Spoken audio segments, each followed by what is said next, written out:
发现我家附近开了一个柚盒，我还从来没吃过呢。我是在网上看到很多人说好吃，就过去看看，学习学习。然后嘿嘿，你们懂的。买了几款面包，先吃了这个莓果棒，发现这个面包还真挺好吃的。刚开始我以为它是那种干干的，没想到它是软的，每吃一口都能吃到果干，酸酸甜甜的，再搭配着松软又有嚼劲的面包，真的很好吃。所以回家立马就决定了先做这个。配方我参考了彭福东老师的，先把坚果放到烤箱里，风炉130度烤20分钟。刚好我家里有冷冻的蓝莓和桑葚，就把它们和水一起打成果浆了。打完放冰箱冷冻一会儿，等会儿揉面用。果干提前洗干净，用水或者红酒提前浸泡一晚上。材料都准备好就可以揉面了。揉面之前所有材料全部冷冻，因为夏天温度太高，所以必须冷冻了再用机器揉。液体最好冻到有冰渣了，你们看我倒出来的那个液体表面那一层已经冻上了。如果没有鲁邦种，就换成等量的波兰种。波兰种的做法就是100克面粉加100克水加1克酵母，拌匀了放冰箱冷藏发酵1个晚上。这个面团揉面基本上跟恰巴塔是一样的，先把面揉出一个结实的面筋，然后再后加水。通过视频看我这个揉面过程，刚开始是低速搅拌成团，以后转中速揉，前期它还是粘在缸底的，等面筋形成以后就全部抱团了。这个时候就可以拉扯一下，感受一下这个面还是很有劲儿的。看模的话就是差不多9分斤的状态，8到9分斤。这个时候就可以一点一点加厚水了。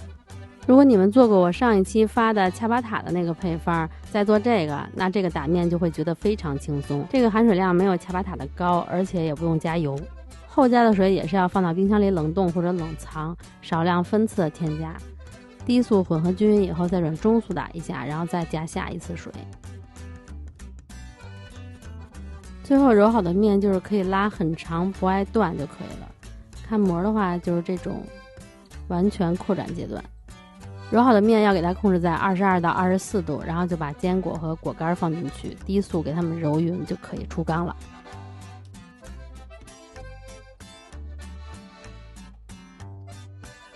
盒子里可以抹点油。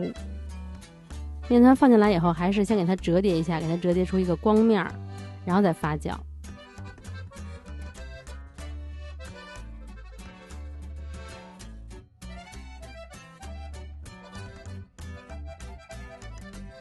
先发酵30到45分钟，等它发到这个面基本上已经把盒子的底部都铺满了，然后就给它再进行一次折叠。这盒子太轻，折叠的时候要是不用手压着点，盒子就被粘起来了，真的好烦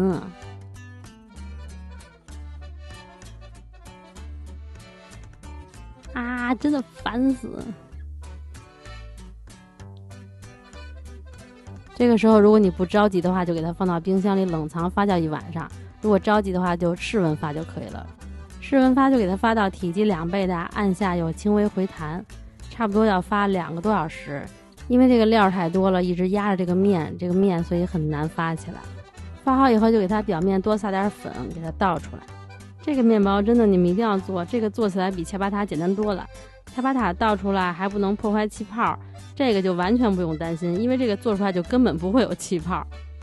倒出来以后再多撒点粉，然后就给它拍一拍，拍得它薄厚均匀，等会儿就方便好整形好分割。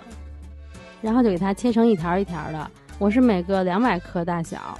如果烤箱小的话，可以把材料全部减半做，然后切割出100克每个。整形也很简单呀，桌子上多撒点粉，然后就给它搓长就可以了。搓完以后就是2头向相反的方向转。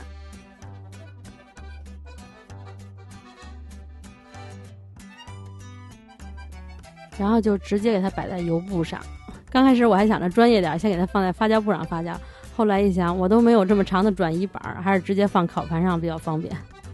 放上来就给它摆直了就可以了，每个之间稍微留点空隙，然后就可以进行最后的发酵了。最后发酵时间也比较长，室温26度左右发1个小时。1个小时以后你们看它变大，其实也没有太大，差不多就是1.5倍大，然后就可以烤了。上火230，下火200，烤12到15分钟，喷5秒蒸汽。如果是家用烤箱的话，可以上下火230度，烤12到15分钟左右。出炉啦，但是我这个一出炉就变色了，看来液体里还是要再加点柠檬汁，然后再加点紫薯粉会更好。刚出炉的时候是外脆内软的，然后我特意放了一晚上，再给你们拍一下看看它第二天是不是还是软的。第二天还是很软的，跟我买的那个釉盒的状态基本上是一模一样的，就是我这个颜色稍微浅了点儿。然后后来我发现啊，釉盒里边好像没有坚果，然后釉盒的这个吃起来是更有嚼劲儿。你们看我咬的这个对比啊，釉盒的这个咬下去是断口有点费劲，用 T65 做的这个就是很轻松就能咬断。如果你们想要釉盒这种更有点嚼劲儿的口感，那可以换一半的高筋粉。看这个状态还有这个口感和味道几乎是一模一样的。其实也可以做免揉的，免揉方法可以参考我去年发过的恰巴塔扭扭棒。这个面包做起来真的很简单也很好吃，你们也试试看吧。